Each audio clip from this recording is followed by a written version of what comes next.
আসসালামু আলাইকুম, কেমন আছেন সবাই? আশা করি ভালো আছেন। আজকে আমি আবার চলে আসছি চিকেন বন রেসিপি নিয়ে। আমি এখানে দিয়ে দিলাম 2 কাপ ময়দা, দিয়ে দিচ্ছি চিনি, দিলাম গুঁড়ো দুধ, দিয়ে দিলাম স্বাদ মতো লবণ। এবার আমি শুকনো উপকরণগুলো ভালোভাবে মিশিয়ে নিব।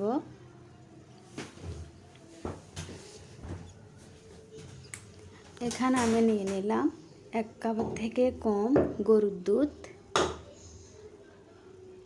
দিয়ে দিলাম ইস্ট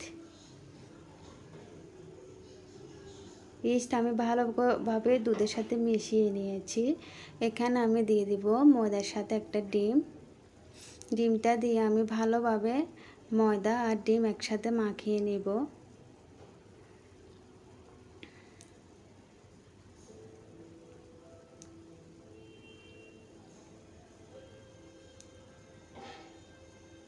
এবার আমি দুধ আর ইস্ট দিয়ে ভালোভাবে একটা ডো তৈরি করে নেব। আমি কিন্তু একেবারে দুধগুলা দিচ্ছি না, একবার করে দিয়ে তারপরে মাখিয়ে নিয়েছি। এই যে আমার মাখানো হয়ে গেছে। এবার আমি উপরে মাখিয়ে দিয়েছি সয়াবিন তেল। এবার আমি এগুলা রেস্টে রেখে দিব আধা ঘন্টার জন্য। এখানে আমি নিয়ে নিলাম 2 পিস মুরগির মাংস, দিয়ে দিলাম আমি সামান্য গোলমরিচের গুঁড়ো, দিয়ে দিলাম স্বাদ মতো লবণ। এবার আমি পানি দিয়ে এগুলা সিদ্ধ করে নেব।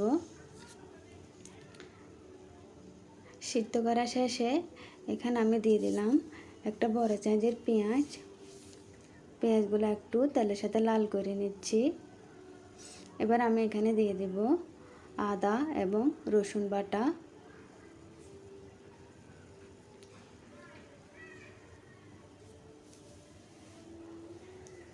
আদা রসুনগুলো দেওয়ার পরে আমি আবারও তেলের সাথে একটু মিশিয়ে নিচ্ছি।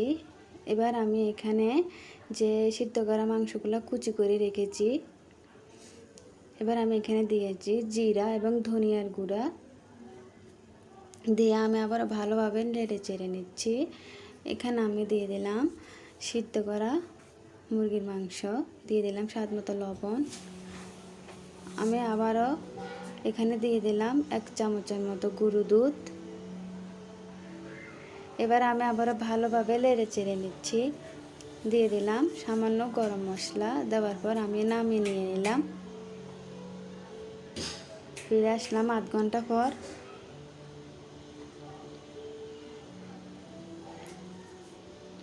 এবার আমি আবার ভালোভাবে মাখিয়ে নিয়েছি। হাতে একটু তেল লাগানোর পর আমি এগুলো লাচি কেটে নিব।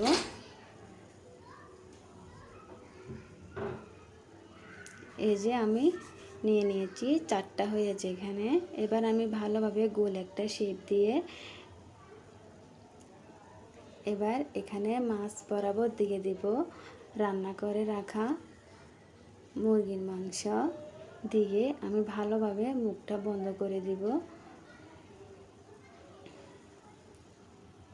ভালোভাবে মুখ বন্ধ করে দিতে হবে, না হলে তেলে দেওয়ার পর ছুটে যাবে।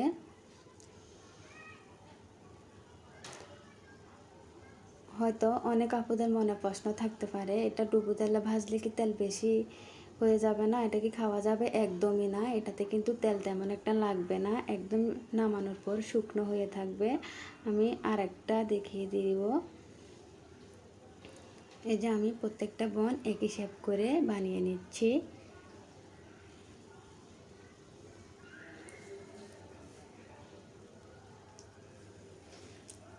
বাসায় তৈরি করে খেলে কিন্তু দারুণ লাগে। প্লিজ আপনারা বাসায় একদিন ট্রাই করে দেখবেন। আর আমার ভিডিওটা যদি ভালো লাগে প্লিজ আমার চ্যানেলটা সাবস্ক্রাইব করে দিবেন, আর কমেন্টের মধ্যে জানাবেন আমার রেসিপিটা কেমন হয়েছে, আর একটা লাইক দিয়ে দিবেন। আপনাদের একটা লাইক আমার কাছে অনেক মূল্যবান। আমি এক এক করে সবগুলা বানিয়ে নিচ্ছি। আমার 2 কাপ ময়দা দিয়ে 4টা বন হবে।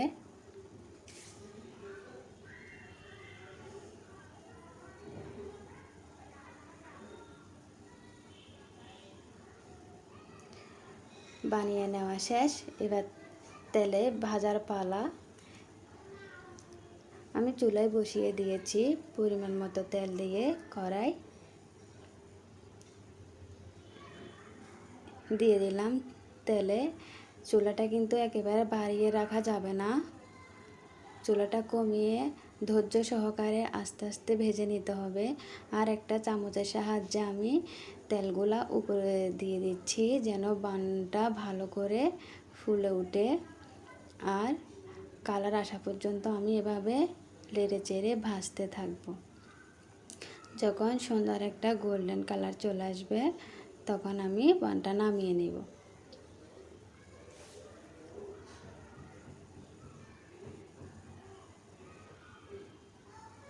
এই যে কি সুন্দর একটা কালার চলে আসছে। এবার আমি এক এক করে সব বন ভেজে নামিয়ে নিয়েছি। আপনারা দেখতে পাচ্ছেন একটুও কিন্তু তেল লেগে নেই।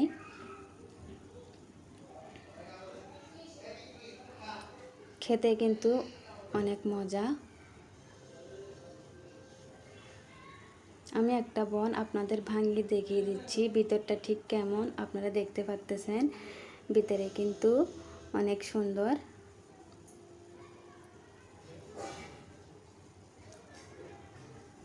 আজ আমার ভিডিওটা এই পর্যন্ত। সবাই ভালো থাকবেন, সুস্থ থাকবেন। আল্লাহ হাফেজ।